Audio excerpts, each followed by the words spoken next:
एक समय की बात है। काशी नगरी में एक महान संत रहते थे, जिनका नाम था संत रविदास जी। वे साधारण जीवन जीते थे, पेशे से जूते बनाने का काम करते थे, लेकिन उनके हृदय में परमात्मा का गहरा अनुभव था। लोग दूर दूर से उनके पास ज्ञान लेने आते थे। कोई उन्हें गुरु कहता, कोई संत, कोई उन्हें भगवान का दूत मानता। उसी समय एक बड़े राज्य का राजा भी उनके ज्ञान की चर्चा सुनकर अत्यंत प्रभावित हुआ।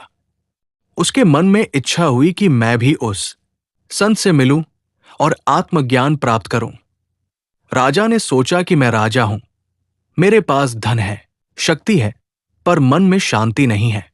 वो अपने राजसी वस्त्र पहनकर सेवकों के साथ संत रविदास जी के पास पहुंचा। वहां उसने देखा, संत रविदास जी साधारण कपड़ों में बैठे हैं, सामने कठौती रखी है और जूते बनाने का काम कर रहे हैं। राजा के मन में थोड़ा अहंकार भी आया। उसने सोचा, इतने साधारण व्यक्ति से मुझे क्या ज्ञान मिलेगा? लेकिन फिर उसने खुद को संभाला और उनके चरणों में प्रणाम किया। संत रविदास जी मुस्कुराए। उन्होंने राजा की आंखों में देखा और बिना कुछ पूछे सब समझ गए। उन्होंने कहा, राजन, ज्ञान पाने आए हो? राजा ने हाथ जोड़कर कहा, हाँ गुरुजी, मुझे आत्मज्ञान चाहिए, मन की शांति चाहिए। संत रविदास जी ने अपनी कठौती की ओर देखा। उसमें पानी था जो काम करते समय उपयोग में आता था। उन्होंने वही पानी उठाया और राजा की ओर बढ़ाते हुए कहा, राजन, पहले इसे पी लो। राजा चौंक गया। उसके मन में विचार आया, ये तो जूते धोने का पानी है, मैं इसे कैसे पी सकता हूं? मैं तो राजा हूं, मेरे लिए ये उचित नहीं। लेकिन वो संत का अपमान भी नहीं करना चाहता था। उसने कटोरा लिया, पर भीतर अहंकार था। उसने धीरे से बहाना बनाते हुए पानी नीचे गिरा दिया। ऐसा करते समय कुछ बूंदें उसके राजसी वस्त्रों पर गिर गई। संत रविदास जी शांत रहे।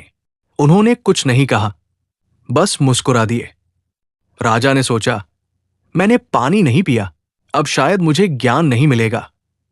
वो प्रणाम करके वापस चला गया।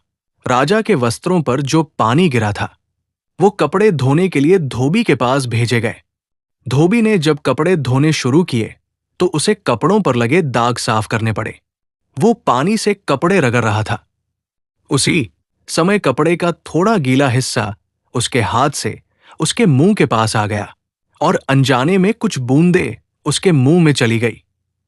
जैसे ही वो पानी उसके मुंह में गया, अचानक उसके भीतर कुछ बदलने लगा। उसका मन शांत होने लगा। उसकी आंखों में चमक आ गई। उसे लगा जैसे भीतर कोई पर्दा हट गया हो।